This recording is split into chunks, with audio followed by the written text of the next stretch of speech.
สบายดีเด้อสบายดีพ่อแม่พี่น้องสบายดีกันตอนเที่ยงมาเด้อมากินข้าวเที่ยงนำกันมื้อเช้าไปเฮ็ดงานมาแล้วมื้อสวยกะมาเฮ็ดอาหารหรือว่าเฮ็ดกับข้าวแซ่บๆให้ผัวให้ลูกกินพี่น้องเอ้ยเริ่มจากเมนูแรก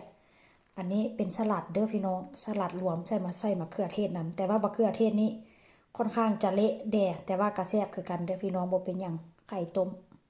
ใส่หัวหอมแล้วก็ปรุงรสด้วยเกลือน้ำส้มน้ำปลาน้ำมันแล้วก็แล้วพี่น้องกินง่ายๆแบบนี้เลยฝรั่งแต่ว่าก็มีวิตามินอันนี้ก็เป็นกุ้งนี่เอาขี้ผ่าเอาหลังเอาขี้ออกเรียบร้อยแต่พี่น้องแกะเปลือกห่างมันเก่าเปลือกออกเรียบร้อยที่เห็นเป็นสีแดงๆนี่บ่แม่นหยังเด้อพี่น้องสีแดงๆนี่นะสีแดงๆนี่แม่นค่อยเอาน้ำมันมันใส่น้ำเอาน้ำมันที่แบบว่าอยู่หัวมันนะเอาใส่น้ำว่าเส้นสันเนาะพี่น้องมันจังค่อยแซ่บเนาะนี่ละ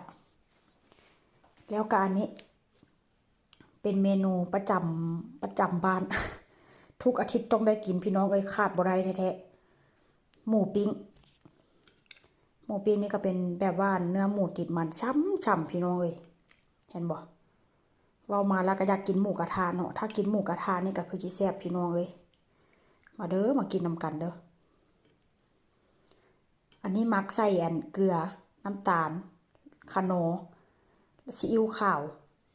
แล้วก็ใส่พริกไทยนำได้แล้วก็ใส่ไข่ใส่นมพี่น้องใส่ไข่หน่วยนึงได้นี่ได้